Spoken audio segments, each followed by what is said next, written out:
Assalamualaikum warahmatullahi wabarakatuh. Perkenalkan, nama saya Ayu Desintia Ramadhani dengan NIT 572011317495. Saya dari kelas K1A nomor absen 4.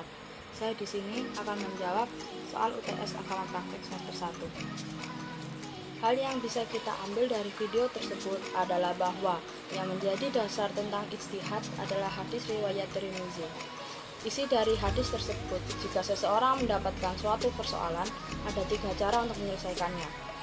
1. Mencarinya dalam Al-Quran. 2. Kembali kepada sunnah.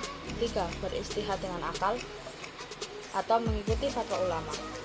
Istihad artinya berusaha dengan sungguh-sungguh atau berupaya dengan sungguh-sungguh. Tidak sembarang orang boleh melakukan istihad, dan yang bisa melakukan proses istihad haruslah seorang mujtahid. Syarat menjadi seorang mujtahid adalah 1. Menguasai bahasa Arab. 2. Menguasai ayat dan hadis hukum. 3. Mengetahui metode ijtihad. 4. Memahami permasalahan yang akan diselesaikan. Yang menjadi objek ijtihad yaitu hukum perbuatan manusia, wajib, sunnah, mubah, makruh, dan haram. Ada beberapa hasil ijtihad pada era milenial seperti sekarang, yaitu 1. Penentuan 1 Syawal. 2. Tentang bayi tabung yang hukumnya boleh atau mubah selama dilakukan berasal dari sel sperma dan ovum dari suami istri yang sah. 3. Menentukan fatwa haram. Dalam surat Asy-Syams disebutkan bahwa Allah menciptakan nafsu berfungsi untuk menampung serta mendorong manusia untuk berbuat baik maupun buruk. Manusia harus mampu mengendalikan nafsu yang ada pada diri kita. Kita harus mampu meningkatkan nafsu jika itu bersifat baik seperti nafsu untuk berbuat kebaikan, nafsu untuk beribadah kepada Allah. Serta kita juga harus mampu mengendalikan nafsu kita dari perbuatan maksiat kepada Allah.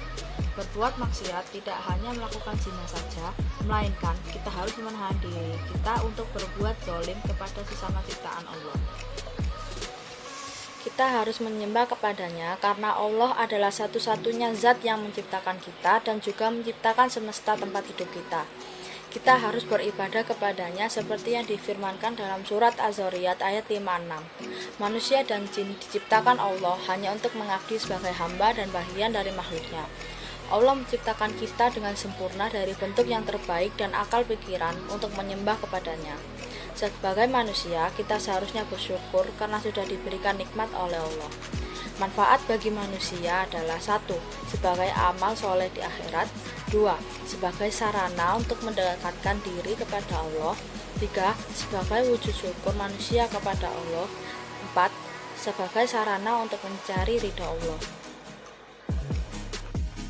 Definisi atau pengertian Islam adalah suatu agama yang berupaya mengimani satu Tuhan, yaitu Allah Subhanahu wa Ta'ala, melalui Kanjeng Nabi Muhammad SAW yang bertugas menyampaikan ajaran Allah kepada umatnya.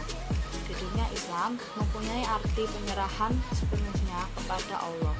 Pengikut ajaran agama Islam disebut sebagai Muslim yang bermakna seseorang yang tunduk pada Tuhan. Sebutan bagi kaum laki-laki adalah Muslimin, sedangkan bagi kaum perempuan adalah muslimat. Islam mengajarkan kepada umatnya bahwa Allah Subhanahu wa Ta'ala menurunkan firman-Nya dan kalamnya kepada manusia melalui utusannya yaitu Nabi dan Rasul, serta meyakini dengan sungguh-sungguh bahwa Nabi Muhammad SAW adalah Nabi dan sekaligus Rasul terakhir yang diutus ke dunia oleh Allah Subhanahu wa Ta'ala. Sekian video jawaban UTS Agama Praktek dari saya. Bila ada kesalahan maupun kekurangan, saya mohon maaf sebesar-besarnya. Wabillahi taufiq wal hidayah. Wassalamualaikum warahmatullahi wabarakatuh.